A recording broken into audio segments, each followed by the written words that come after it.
एक बार फिर से स्वागत है आपका नीलम बौद्ध ब्लॉग्स में। और मैं हूँ साथियों उत्तराखंड। और उत्तराखंड में सुबह सुबह का मौसम बहुत अच्छा हो गया है क्योंकि रात को यहाँ पर बारिश हुई है। और कल जब आए थे तो गर्मी फील हो रही थी, लेकिन जैसे जैसे यहाँ पर शाम ढली और मौसम गर्माया और थोड़ी घुटन सी भी हो रही थी, लेकिन उसके बाद धीरे धीरे एकदम से काफ़ी चेंज आया। बादलों की गड़गड़ाहट, बिजली कड़कना और फिर झमाझम जोरदार बारिश, और उसके बाद पूरा का पूरा मौसम यहाँ पर चेंज हो गया। और अभी सुबह के 5:30 बज चुके हैं। हम निकलेंगे तो उठे हैं। मैं तो फेस वॉश भी नहीं किया है अभी, तो मैंने सोचा थोड़ा सा ब्लॉग और थोड़ा सा ये खूबसूरत दृश्य सुबह सुबह का पहाड़ों का और इस गांव का आपके लिए कैप्चर कर लूं। आप देख सकते हैं बहुत ही खूबसूरत। और देखिए यहाँ से डायरेक्ट पाइपलाइन गई हुई है पानी की ये। और जहाँ हम रुके हैं सिर्फ 2 घर हैं यहाँ पर, और 2 घर के लिए पानी की व्यवस्था है। और ये पाइप देखिए, और मैं थोड़ा सा लेकर चलती हूँ आपको आगे और दिखाऊंगी आपको अभी सुबह सुबह उठ के सभी लोग क्या कर रहे हैं।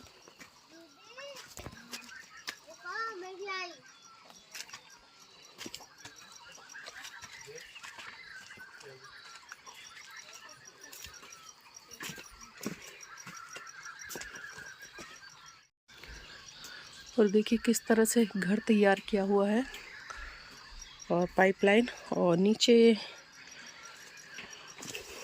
टॉयलेट है, और इधर वॉशरूम, और ये पानी का टैंक है।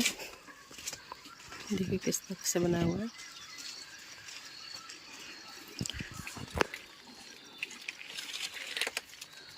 और ये सुबह सुबह सारे के सारे कोलगेट ब्रश करते हुए, ये देखो बैंगन दिखाना चले जी, क्या बात है, कितना सुंदर है। नहा धो के चमक गए। हमने मुंह नहीं धोया, ये नहा चुके हैं। क्या हो रहे बच्चों सुबह सुबह? नहा रहे हैं। नहा रहे? कौन सा वाला?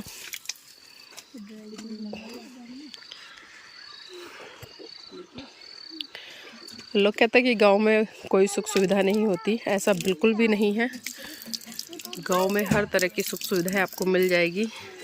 और जिन लोगों को प्रकृति से प्यार है वास्तव में, उनके लिए इस तरह की जगह पर आना अपने आप में एक रोमांच पैदा करता है। और यहाँ पर वेजिटेबल वगैरह छोटी छोटी क्यारियाँ बना के लगाई हुई हैं। केले के पेड़ हैं, सब्जी है, बैंगन है, भिंडी है, ये इधर और लगी भी हुई हैं। देखिए बहुत मेहनत करते हैं पहाड़ों में रहने वाले लोग। और जैसे कि कल मैंने दिखाया था, हम इधर से आए थे ऊपर से, और यहाँ नीचे इधर तलहटी में, और भी निकलने की तैयारी है। सभी निकलने के लिए रेडी हो रहे हैं। कोई ब्रश कर रहा है, कोई फ्रेश हो रहा है अपने अपने तरीके से। और देखिए यहाँ पर इनकी गाय आ गई है और ये दूध देती है। इसी के दूध की कल हमने चाय पी थी। बड़ी छोटी सी लग रही होगी, लेकिन मैं बता दूं आपको कि पहाड़ों में जो क्लाइमेट है उसका फ़र्क होता है, ठंडा होता है। जहाँ जहाँ आपको ठंडा मिलेगा वहाँ पर इनकी हाइट बहुत छोटी मिलती है। और ये इस तरह से सारी चीज़ें तैयार की हुई हैं।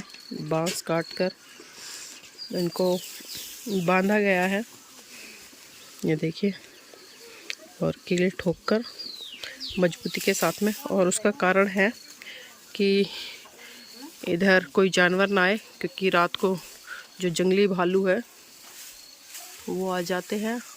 और उसी की सुरक्षा के लिए, बचाव के लिए इन्होंने, मतलब एक तरह से अपनी सुरक्षा के लिए सारा का सारा इंतज़ाम किया हुआ है। और जो मैं बता रही थी, एक घर ये है और दूसरा घर उधर है उस साइड में। सिर्फ 2 ही घर है यहाँ पर। और सोचिए कि कोई भय नहीं है पहाड़ों की तलहटी में आकर। और ये देखिए, ये छोटे छोटे जो घर होते हैं, ऊंचाई बहुत कम है, और इसका कारण यह है कि ठंडक तो खैर होती है यहाँ पर, लेकिन जो मटेरियल है वो कम लगता है और खर्चा बहुत आता है इस तरह के घर बनाने में। मैंने कई बार जो सुना है, क्योंकि पहाड़ों में जो मटेरियल है वो लाना ले जाना बहुत कॉस्टली पड़ता है। इतना ही पैसा मकान बनाने में लगता है और इतना ही पैसा लेबर को देना पड़ता है। तो इससे समझ सकते हैं कि जो ये कम हाइट के मकान यहाँ पर बनाए जाते हैं और ये नेट लगाया हुआ है ताकि कोई भी जानवर इधर ना आए। और रात को हम सभी इस रूम में सोए थे। ये देखिए कितनी छोटी सी चौखट है ये दरवाज़ा, ज़्यादा बड़ा नहीं है। अगर मैं खड़े ही हो जाऊं तो अटक जाऊंगी। और यहीं पर हम सब सोए थे। बच्चों कैसा लगा रात में? मजा ही आ गया। मज़ा आ गया? चलो, इनके मुँह से आज मैं पहली बार सुन रही हूँ कल से। ये इन्होंने तो फिर भी कोऑपरेट किया है, लेकिन इन्हें शिकायत थी। कितने बजे सोए रात को? लेट 12 बजे। 12 बजे। नींद अच्छी आई? गर्मी लगी? नहीं, एक बार ही गई थी ना, उसके बाद आ गई थी बारिश आने के बाद। वो थी गर्मी, उसके बाद ठीक हो गई। हाँ, दोबारा आना चाहोगे? हाँ आ जाएंगे। अरे क्या बात है। देखिए इनका भी मूड चेंज हो गया मौसम को देखते हुए। खैर बच्चे हैं, काफ़ी सरवाइव करते हैं, लेकिन फिर भी इन्होंने काफ़ी कोऑपरेट किया है और इसके लिए साधुवाद के पात्र हैं। और ये बच्चे घूमते रहते हैं, इन्हें कोई फ़र्क नहीं पड़ता, लेकिन इन्हें भी सारी सुख सुविधाएं चाहिए। अभी क्रीम लपेटी जा रही है सुबह सुबह।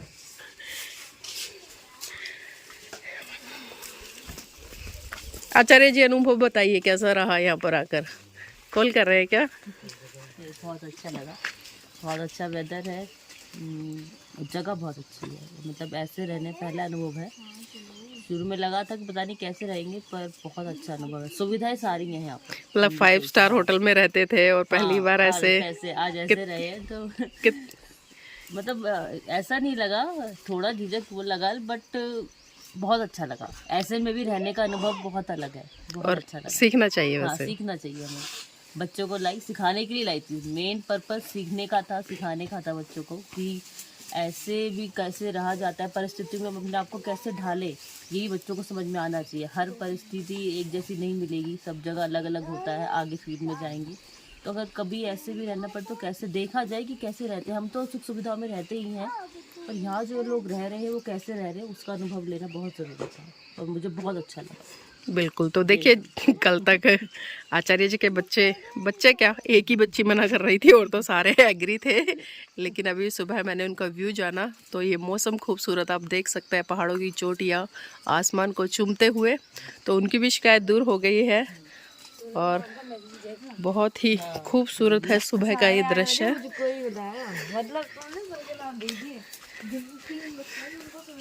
और मैं थोड़ा सा दिखाना चाहूँगी ऊपर भी, क्योंकि अभी जिस तरह से अनुपमा जी ने बताया है कि बच्चों को जो लाइफस्टाइल है, क्योंकि शहरों में तमाम सुख सुविधाएं होती हैं, लग्जरी लाइफ बच्चे जीते हैं, तो जब ऐसा माहौल मिलता है तो बच्चे कहीं ना कहीं कोऑपरेट करने में बहुत संकोच करते हैं। लेकिन फिर भी बच्चों ने काफ़ी अच्छा रिस्पॉन्स दिया है, क्योंकि उम्मीद नहीं थी कि वो रह लेंगे, लेकिन फिर भी। और यहाँ पर कमी किसी चीज़ की नहीं है, मैं आपको बता दूँ, बस मन का फितूर है। ये वकील साहब है, इधर सोए थे रात को और छतें बड़ी छोटी छोटी हैं। वकील साहब जय भीम नमो बुद्धाय। जय भीम नमो बुद्धाय सभी को। कैसा लगा? बहुत अच्छा लगा। और हमारे आचार्य मंगल शरण जी यहाँ रहते हैं, तो लगभग 1 साल से जुड़े हैं। तो काफ़ी लंबे समय से ये इच्छा थी कि हमारे आचार्य जी किस परिस्थिति में रहते हैं, कैसे रहते हैं, कितना दूर रहते हैं, कितना पहाड़ जो है कितना मतलब जो है दुर्गम है। तो घर बैठ के इसको नहीं जान पा रहे थे, इसीलिए इच्छा थी कि जाने कि उनकी परिस्थितियाँ क्या हैं। और यहाँ पर आए हैं तो कम से कम 15 किलोमीटर रास्ता जो है गाड़ी से हमें बहुत मुश्किल से तय करना पड़ा। बिल्कुल खड़ी चढ़ाई थी और दूसरा रोड नहीं है यहाँ पर, 15 किलोमीटर तक रोड नहीं है, कच्चे रोड से हमें आना पड़ा है। उसके बाद जो है हमारी गाड़ी ऊपर खड़ी है, करीबन यहाँ से जो है 500 मीटर ऊपर खड़ी है। 500 मीटर का जो रास्ता जो हमें तय करके आना पड़ रहा है, तो 500 मीटर जो है, कहने के लिए 500 मीटर है, बहुत आसान लग रहा होगा, लेकिन उसमें नीचे आने के लिए रास्ता नहीं है। मतलब पगडंडी जो होती है जिसपे रास्ता बना होता है पैदल चलने के लिए, वो भी नहीं है। और बच्चे तो मतलब जो कि हैबिचुअल नहीं है, तो बड़ी मुश्किल से कई बार फिसलते और ऐसा डर लगा कहीं ऐसा ना हो गिर जाए, और गिर कर जो सीधे वो नीचे पता नहीं कितना नीचे जाएंगे। तो ऐसा लूज मतलब मिट्टी है और उसमें कंकड़ है, पत्थर है, तो उसकी वजह से जो रास्ता नहीं होने की वजह से। लेकिन जब यहाँ पर आए तो बच्चों को जब दिखाई दिया कि पहले तो सोच रहे थे कि तो नीचे कहाँ ले आ रहे हैं, या तो कुछ दिखाई नहीं दे रहा है। और सबसे बड़ी बात यह है कि यहाँ दूर दूर तक जो है केवल ये 2 घर है, और ये 2 घर जो है, ये गांव मतलब बहुत दूर तक फैला हुआ है, और ये 2 घर यहाँ पर है। तो ये हमारे आचार्य जी हैं, आचार्य मंगल शरण जी, गर्म पानी लेकर आए हैं मेरे लिए। तो मैं पी लेती हूँ, मैं ठंडा पी चुकी हूँ, लेकिन आप लेकर आए। तो इसीलिए जो है करना, मैं ये बहुत मेहनत करते हैं। मैं बार बार बता रही हूँ कि पहाड़ों में जीवन को सरवाइव करना बहुत टफ होता है। यहाँ पर अगर कोई बीमार हो जाए तो बीमार होने के लिए कोई यहाँ पर एम्बुलेंस की कोई व्यवस्था नहीं है। यहाँ पर गाड़ी नहीं आती ऊपर तक, 15 किलोमीटर तक जो है यहाँ तक कोई ऐसी सुविधा नहीं है। अब 15 किलोमीटर बाद सारी सुविधा मिलेंगी, मेडिकल और एम्बुलेंस, पुलिस, जो भी व्यवस्था है आपकी जो है, वो सारी 15 किलोमीटर के बाद मिलेगी। तो ऐसी सुविधाओं से दूर एक तरह से जंगल में जीवन है, और यहाँ पर जो शांति बहुत है, यहाँ पर किसी प्रकार का शोर शराबा नहीं है, किसी से कोई लड़ाई झगड़ा ऐसी कोई चीज़ें यहाँ पर नहीं है। हालांकि जब दूर दूर तक के गांव के, मैं कल आया आचार्य से मिला, तो आचार्य जी कहते हैं कि यहाँ के लोग जो है बहुत सम्मान करते हैं। तो मैंने उनसे यही पूछा कि मुझे तो लोग दिखाई नहीं दे रहे हैं सम्मान वाली बात, लेकिन यहाँ का जो इनका अपना जो माहौल है, और काफ़ी लोग दूर दूर रहते हैं, लेकिन जब मिलते होंगे तो आपस में जब मीटिंग करते होंगे, बातचीत करते होंगे, तो जैसे हम लोग वहाँ रहते हैं उस तरह से ये लोग भी यहाँ रहते हैं, लेकिन उस तरह से रोज नहीं मिलते हैं, कभी कभार मिलते होंगे, लेकिन उसी में जो है कम्युनिटी बन जाती है जी। बिल्कुल। तो देखिए, हमने चर्चा भी की है और कल भी आचार्य जी ने बताया था, और मैं बार बार एक बात कहती हूँ कि पहाड़ों में रहकर सरवाइव करना, क्योंकि आप टॉप पर रह रहे हैं तो कोई दिक्कत नहीं है, रोड के किनारे हैं तो कोई दिक्कत नहीं है, लेकिन समस्या सबसे ज़्यादा जब आती है जब पहाड़ों की बिल्कुल तलहटी में रहते हैं और वहाँ पर आने जाने का कोई भी संसाधन नहीं है। मैंने तमाम वो चीज़ें आपको कल दिखाई थी, आसमान से गिरे खजूर पट के नहीं, ऐसा नहीं है सर, लेकिन फिर भी ये खूबसूरत मंजर देखने में बहुत अच्छा लग रहा होगा सुबह सुबह आपको, क्योंकि सुबह सुबह का नज़ारा है। 5:30 बज चुके हैं और इधर अभी तैयारियां चल रही हैं, और भैया जी हैं, आचार्य जी की बेटी हैं, जीवन साथी हैं, सभी हैं, छोटा सा परिवार है। और अरे अभी सो रहे हैं वो छोटे से नन्हे मुन्ने बच्चे।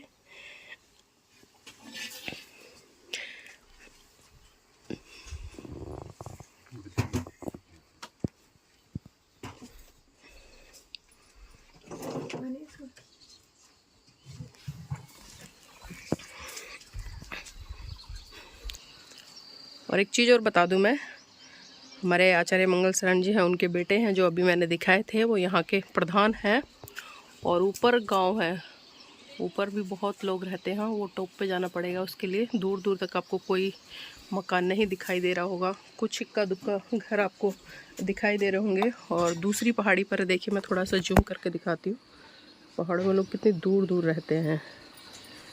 ये इस पहाड़ पर देखिए 2-3 घर हैं, और इसी तरह से ये ऊपर दूसरा वाला पहाड़ है, इस पर भी ये 2-3 घर बने हुए हैं। और इसी तरह से हम अगले पहाड़ की चोटी की तरफ चले, इधर एक भी नहीं है, इधर भी नहीं है, इस पर भी नहीं है, और इधर भी नहीं है। रात को दूर एक लाइट दिखाई दे रही थी बिल्कुल ऊपर टॉप पर।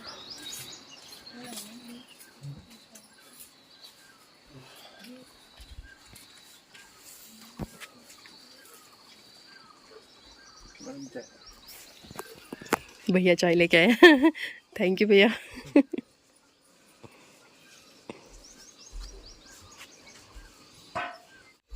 तो साथ ही मैं चाहूँगी आप इस ब्लॉग को लाइक करें, शेयर करें और कमेंट करके अपनी प्रतिक्रिया ज़रूर दें। उत्तराखंड की ये खूबसूरत वादियाँ आपको कैसी लगी और यहाँ का जीवन जो लोग यापन कर रहे हैं जिन हालातों में,